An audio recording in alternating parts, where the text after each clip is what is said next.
Hello students, मैं अंजलि पयाल स्वागत करती हूँ आपका आईसीटी वर्चुअल क्लासरूम देहरादून से। कैसे हैं आप सब लोग? उम्मीद करती हूँ आप सब लोग अच्छे होंगे और अपनी लाइफ में बहुत बेहतर कुछ कर रहे होंगे। आज हम बात कर रहे हैं क्लास 11th की केमिस्ट्री की, और जैसा कि आप लोग जानते हैं फर्स्ट चैप्टर चल रहा है some basic concepts of chemistry. रसायन विज्ञान की कुछ मूलभूत अवधारणाओं के बारे में हम लोग बात कर रहे हैं। लास्ट सेशन में आपने मेजरमेंट ऑफ कॉन्सेंट्रेशन में आपका द्रव्यमान प्रतिशत, आयतन प्रतिशत को पढ़ा था, साथ ही हमने मोललता की यहाँ पर बात की थी। तो आज के सेशन में आगे कंटिन्यू करते हैं और कुछ और न्यूमेरिकल भी हम लोग यहाँ पर करेंगे उनसे रिलेटेड। तो आइए चलते हैं स्मार्ट बोर्ड की ओर। फर्स्ट चैप्टर बच्चों आपका यहाँ पर चल रहा है some basic concepts of chemistry, जिसमें आपने बहुत सारी चीजें पढ़ ली हैं। पहले पदार्थ, उसकी क्लासिफिकेशन आपने देख ली थी, लॉज ऑफ केमिकल कॉम्बिनेशन देख लिया था, ठीक है, मेजरमेंट देख लिया था एसआई यूनिट्स का, और हम लोग बात कर रहे थे मेजरमेंट ऑफ कॉन्सेंट्रेशन की, जिसमें आपने वेट परसेंट या परसेंट बाय मास भी जिसे आप कहते हैं, द्रव्यमान प्रतिशत यानी आप लोगों ने देख लिया था। लास्ट सेशन में हमने वॉल्यूम परसेंट की बात की थी, आयतन प्रतिशत जिसे कहा जाता है। तो विलेय का आयतन प्रतिशत होता है विलेय का आयतन बटे विलियन का आयतन गुणा 100, ठीक है। विलायक का आयतन प्रतिशत आप कैसे निकालते हैं? विलायक का आयतन बटे विलियन का आयतन गुणा 100 कर देते हैं, ओके। इसके अलावा हमने यहाँ पर न्यूमेरिकल भी इसका एक देखा था, जिसमें हमने कहा कि 5 ml इथेनॉल को आपका 20 ml वाटर के साथ मिक्स किया जा रहा है, एक सोल्यूशन बनाया जा रहा है। इसमें आपको आयतन प्रतिशतता निकालनी है इथेनॉल की, ठीक है। तो वो आपने यहाँ पर कैलकुलेट कर लिया था, ओके। इसके अलावा अगर आपको वाटर का यहाँ पर पूछा जाता कि जल की आयतन प्रतिशतता कितनी होगी, तो वो भी आप लोग कैलकुलेट कर लेते, ठीक है। एक क्वेश्चन मैंने आपको होमवर्क के लिए दिया था, जहां पर 20 ml CCl4 carbon tetra chloride को 40 ml बेंजीन में घोला जा रहा है, और CCl4 का आयतन प्रतिशत आपको यहाँ पर निकालना है। तो आपको क्या करना था? विलेय का आयतन प्रतिशत यानी CCl4 का जितना आयतन होगा बटे पूरे विलियन का आयतन। तो विलियन का आयतन कितना हो जाता? 40 + 20 60 हो जाता, इंटू 100 आप कर देते तो CCl4 का आपको वहां पर आयतन प्रतिशत मिल जाता, ओके। देन आज के सेशन में हम बात करेंगे मोलालिटी की, यानी मोललता जिसे कहा जाता है।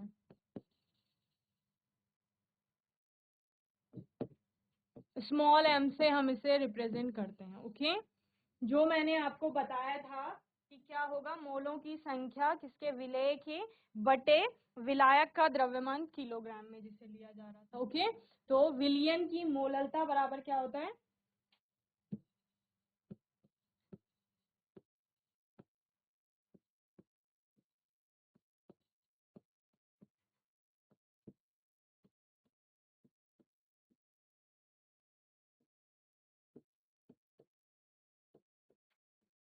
विलेय के मोलों की संख्या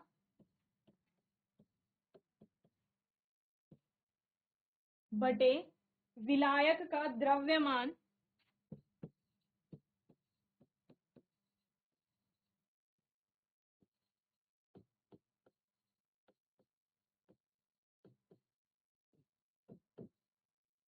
किलोग्राम में, ओके।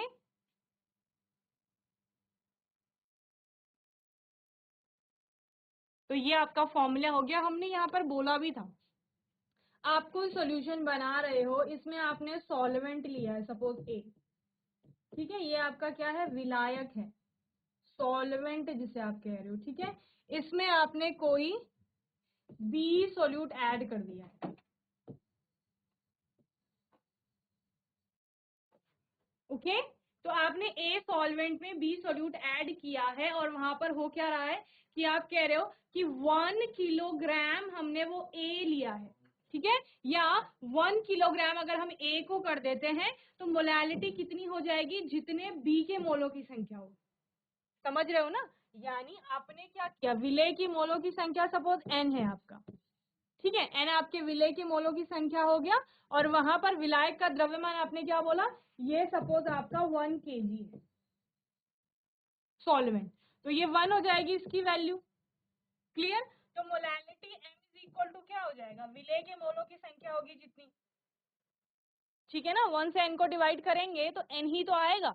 तो इसीलिए क्या कहा गया कि 1 किलोग्राम, 1 किलोग्राम आपने विलायक लिया और उस 1 किलोग्राम में विलेय के मोलों की संख्या कितनी उपस्थित है वहां पर, वही उस विलयन की मोलालिटी यानी मोललता हो जाएगी। ओके, तो यही हमें बता रहा है कि सॉल्वेंट ए अगर 1 केजी हम देख रहे हैं, उस 1 केजी में सॉल्यूट के कितने नंबर ऑफ मोल्स वहां पर उपस्थित है, वही हमारा क्या होगा, पूरे विलयन की मोललता कहलाएगा। ओके, चलिए अब ये आवश्यक नहीं है कि विलायक आपका 1 ही किलोग्राम है, विलायक का तो कुछ भी द्रव्यमान हो सकता है, वो किलोग्राम में भी हो सकता है, ग्राम में अगर कम क्वांटिटी है तो ग्राम में भी हो सकता है। तो फिर आप क्या करते हैं, इस फॉर्मूले में वैल्यू पुट रख करके और विलायक के द्रव्यमान से विलेय के मोलों की संख्या को विभाजित कर देते हैं और आपको क्या मिल जाता है, मोललता मिल जाती है उस विलयन की। क्लियर? चलिए,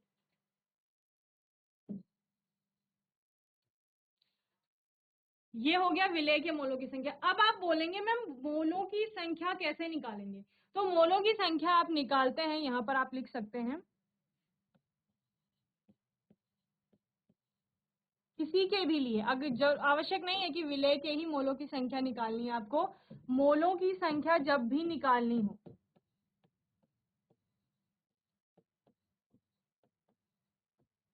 तो उसके लिए आप क्या करेंगे, दिया गया द्रव्यमान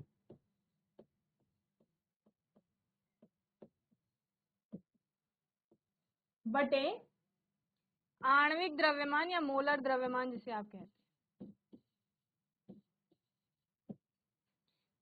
इससे आप मोलों की संख्या निकाल लेंगे। समझ रहे हैं?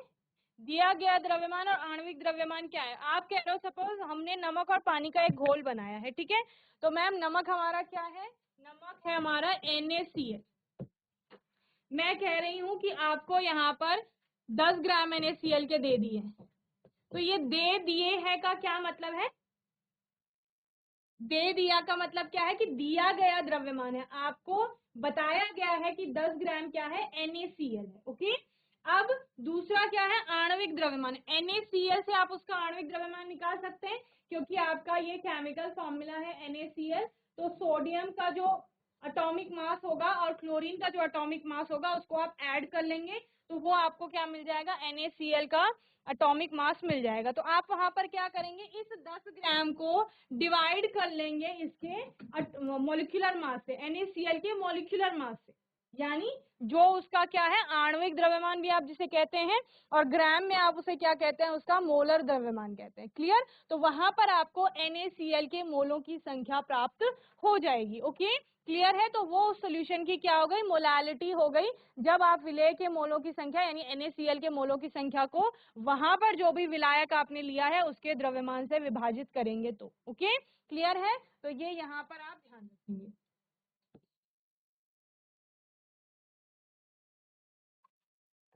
चलिए नोट करिए जल्दी से।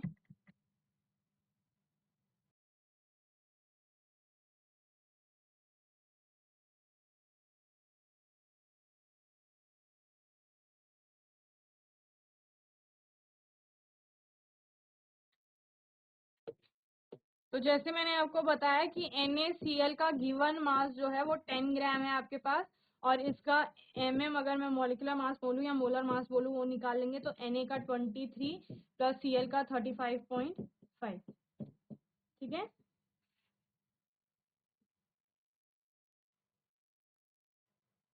तो कितना आ जाएगा, 58.5 आ जाएगा। ओके, तो ये इसका क्या आ गया, मोलर मास आ गया।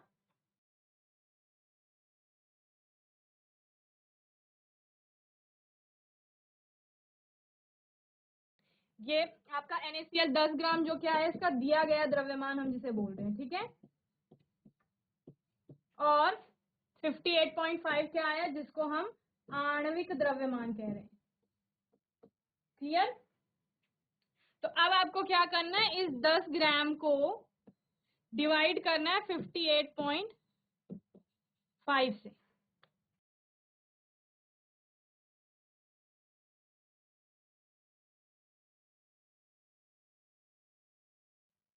58.5 से। ओके, तो ये आपका क्या मिल जाएगा, NaCl के मोलों की संख्या मिल जाएगी वहां पर, 10 ग्राम NaCl में कितने मोल हैं NaCl के। ओके, इस प्रकार से आप निकाल लेते हैं। तो ये आवश्यक है क्योंकि आपको बहुत जगह डायरेक्ट आपको नहीं पूछेगा कि मोलों की संख्या बताइए। आपको क्वेश्चन में जैसे यहाँ पर मोलालिटी पूछा है तो मोलालिटी का क्वेश्चन आ सकता है कि मोललता बताइए।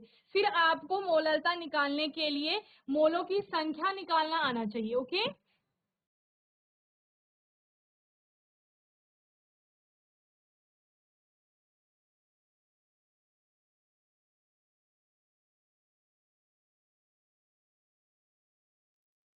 चलिए तो ये फॉर्मूला हो गया आपका ना।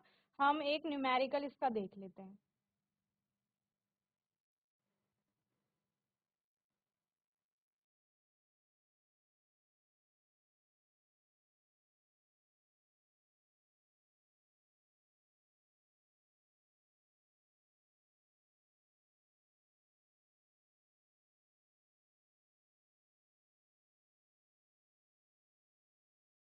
प्रश्न है आपका,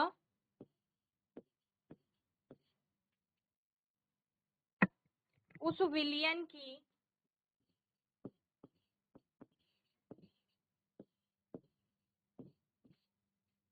मोललता ज्ञात कीजिए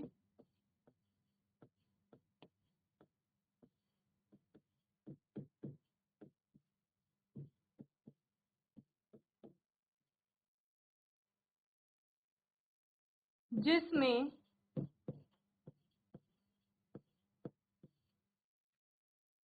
11.7 ग्राम NaCl को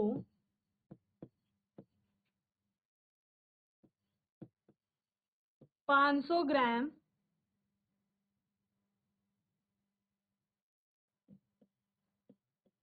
विलायक में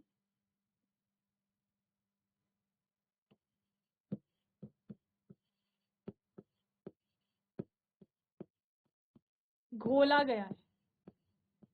ठीक है, तो आपको सॉल्यूशन की मोलालिटी निकालनी है जिसमें आपको NaCl बताया गया है कि ये आपका विलेय है और दिया गया द्रव्यमान है कितना, 11.7 ग्राम, यानी जिसको आप गिवन मास कहते हैं। ठीक है, given mass upon molecular mass करके आप क्या निकालते हैं, नंबर ऑफ मोल्स कैलकुलेट करते हैं। तो वही यहाँ पर हमें करना है। सबसे पहले हम मोलों की संख्या ही निकाल लेते हैं। ठीक है ना, NaCl के मोलों की संख्या बराबर NaCl का दिया गया द्रव्यमान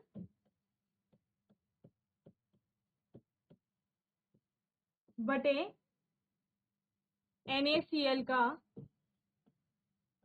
आणविक द्रव्यमान या अणुभार भी जिसे आप कहते हैं। ठीक है ना, चलिए तो NaCl का अणुभार आपने अभी निकाला था 58.5 जो आपका आया था। तो दिया गया द्रव्यमान कितना, 11.7 जो यहाँ दिया गया है। और मैंने क्या बताया, अणुभार आपने कैलकुलेट किया था, Na का 23 होता है एटॉमिक मास, Cl का होता है 35.5। तो दोनों का ऐड कर लेंगे कितना आ जाएगा, 58.5। ओके, ये आ गया। 58.5 से आप 11.7 को डिवाइड कर लेंगे।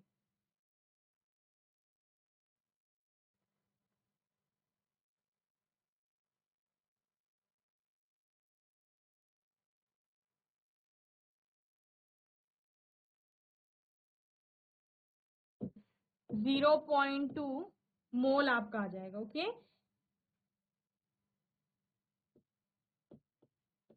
तो इतने नंबर ऑफ मोल्स वहां पर उपस्थित हैं NaCl के। तो NaCl के मोलों की संख्या पता चल गई। दूसरा आपके पास क्या है, विलायक का द्रव्यमान भी आपको दिया गया है और आपको ध्यान रखना है किसमें दिया गया है, ग्राम में। लेकिन फॉर्मूला क्या कहता था आपका कि किलोग्राम में आपको चाहिए। तो जब भी आप ग्राम को किलोग्राम में कन्वर्ट करते हैं तो क्या करते हैं, आप डिवाइड करते हैं 1000 से। क्लियर, तो वही आप फॉर्मूले में करेंगे। चलिए अब विलयन की मोललता निकाल लेंगे। विलयन की मोललता बराबर क्या हो जाएगा, यहाँ पर NaCl के मोलों की संख्या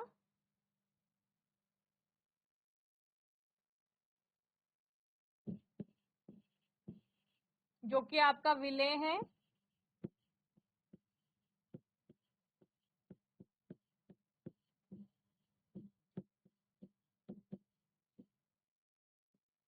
बटे विलायक का भार।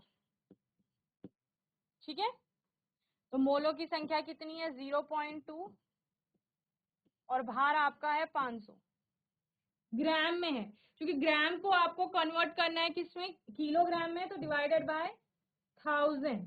तो इसको आप 1000 आपका ऊपर चला जाएगा तो क्या हो जाएगा 0.2 अपॉन 500 इंटू 1000। क्लियर, इसको कैलकुलेट कर लेंगे, विलियन की मोललता आपको पता चल जाएगी।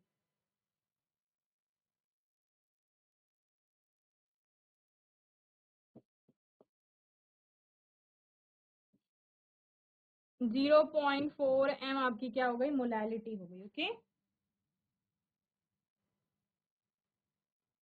जो कि आपकी किस में आएगी, देखो नंबर ऑफ मोल्स को आप मोल में लेते हैं और डिवाइड किससे कर रहे हो, द्रव्यमान से कर रहे हो, जो कि किलोग्राम में लिया गया है। तो 0.4 मोल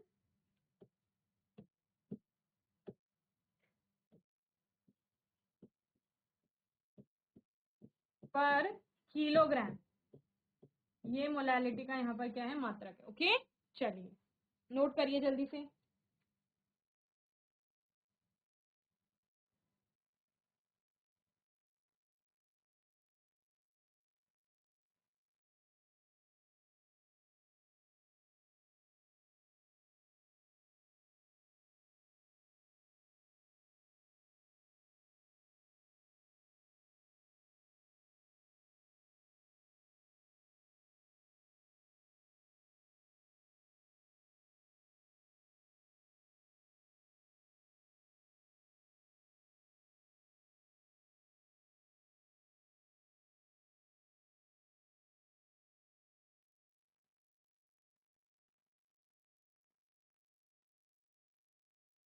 अब बात करते हैं हम लोग मोलरता की। ठीक है,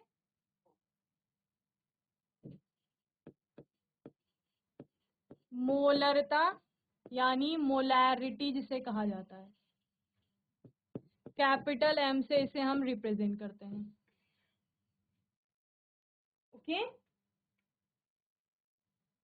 तो मोलरता आपकी क्या, इतना सा अंतर है मोलरता और मोलरता में कि मोलैलिटी में आप विलायक के द्रव्यमान की बात कर रहे हैं और यहाँ पर आप विलयन के आयतन की बात कर रहे हैं। ठीक है, यानी वहां पर मोलैलिटी में आपने 1 किलोग्राम विलायक लिया और उस 1 किलोग्राम विलायक में मोलों की संख्या की गणना की, यहाँ पर आपने 1 लीटर आपका पूरा घोल लेना है और उस घोल यानी विलियन में आपने देखना है कि नंबर ऑफ मोल्स कितने, यानी आप गिन लेंगे, गिन तो नहीं पाएंगे लेकिन आपको गिनना है, संख्या बतानी है ना। तो वो हम कैसे निकाल लेते हैं, मोलों की संख्या जो अभी हमने देखा, दिया गया द्रव्यमान बटे अणुभार करके हमें मोलों की संख्या का पता चल जाता है। तो उसी प्रकार से हम मोलरता की भी गणना करते हैं। मोलरता कहता है कि किसी भी विलेय की जो 1 लीटर विलियन में उपस्थित मोलों की संख्या होगी वही उस विलियन की क्या होगी, मोलरता होगी। ठीक है ना, चलिए 1 लीटर विलियन के आयतन में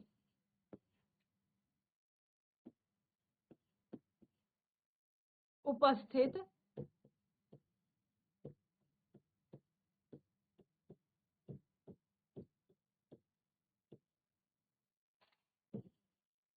विलेय के मोलों की संख्या को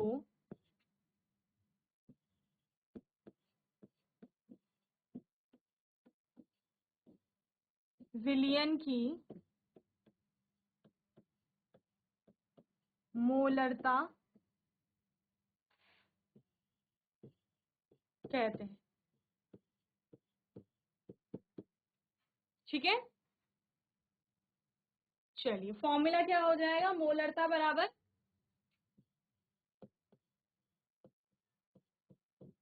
मोलरता m बराबर क्या हो जाएगा,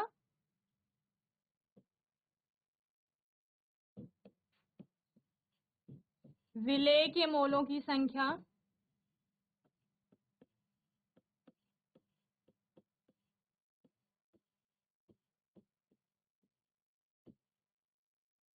बटे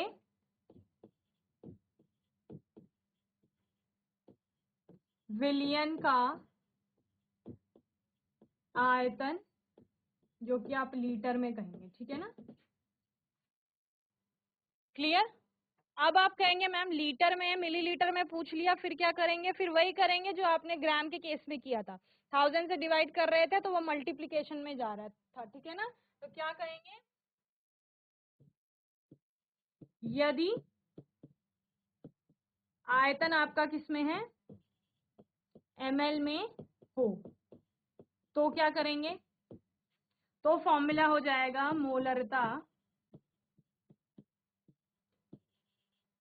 m बराबर विलेय के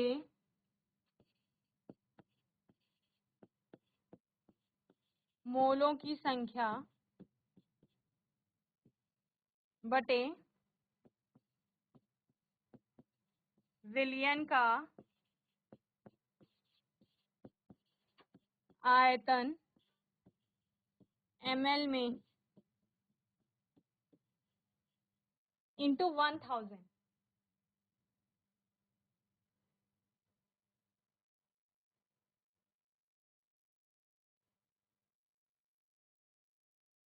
ठीक है, ये नोट कर लेंगे आप, फिर न्यूमेरिकल हम इसका देखते हैं।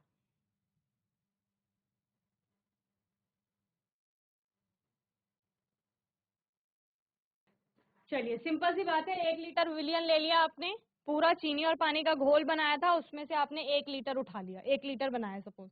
अब उस 1 लीटर में आपके कितने चीनी के मोलों की संख्या है, वही उस विलियन की क्या हो जाएगी, मोललता हो जाएगी। इसके लिए आपको पता होना चाहिए कि चीनी आपने लिया कितना है, जो दिया गया द्रव्यमान की बात कर रहे हैं ना, वो चीनी का भार वहां पर कितना है। ओके, बाकी आप केमिकल फॉर्मूले से या उसका जो मॉलिक्यूलर फॉर्मूला होता है उससे आप मॉलिक्यूलर मास कैलकुलेट कर लेते हैं, तो आपको मोलों की संख्या पता चल जाती है। ओके, चलिए एक न्यूमेरिकल इसका करते हैं।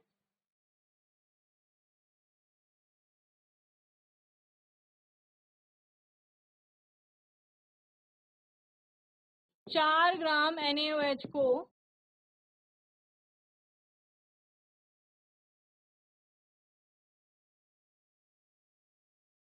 जल की पर्याप्त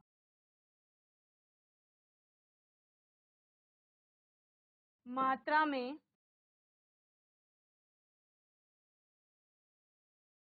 मिलाकर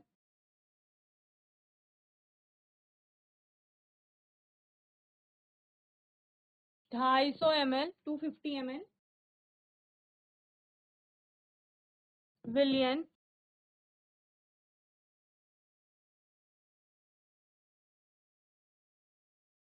बनाया गया है, विलियन की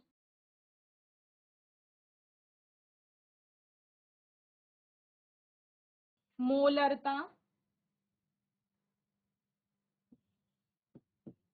का परिकलन कीजिए। ओके, क्या क्या दिया गया है, NaOH का जो दिया गया है द्रव्यमान जिसे हम बोल रहे हैं वो 4 ग्राम है, और विलियन का आपको आयतन यहाँ पर दिया गया है, क्योंकि हमने यहाँ आयतन की बात की थी, तो आयतन आपको दिया गया है 250 ml है, ठीक है ना। चलिए सबसे पहले NaOH के मोलों की संख्या निकाल लेंगे।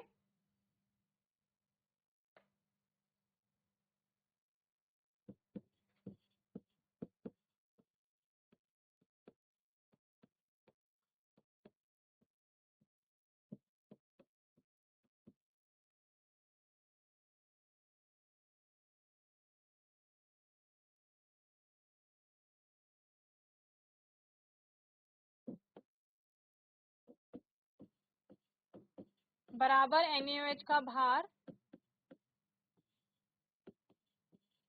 बटे NaOH का अणुभार, ठीक है।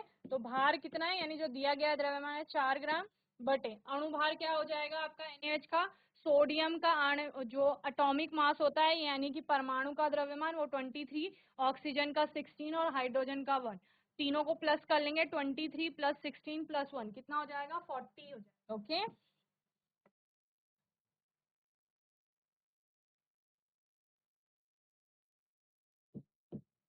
तो ये आपका आ गया 0.1 मोल। तो इतने मोलों की संख्या वहां पर है। ओके, और आपको क्या करना है, मोलरता निकालनी है।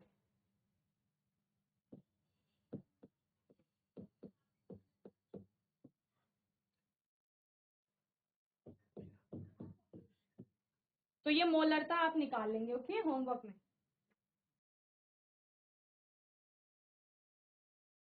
तो बच्चों मैं उम्मीद करती हूँ आज का सेशन आपको अच्छे से समझ में आया होगा। आज के सेशन में हमने मेजरमेंट ऑफ कॉन्सेंट्रेशन में दो नई टर्म सीखी, एक मोलालिटी और दूसरा आपका मोलारिटी। दोनों को बहुत अच्छे से समझने के बाद उनका न्यूमेरिकल हमने यहाँ पर देखा। मोलरता का न्यूमेरिकल जो आगे, क्योंकि विलेय के मोलों की संख्या NaOH के मोलों की संख्या आपने यहाँ पर कैलकुलेट कर ली है, तो मोलरता आप निकाल लेंगे, ठीक है ना।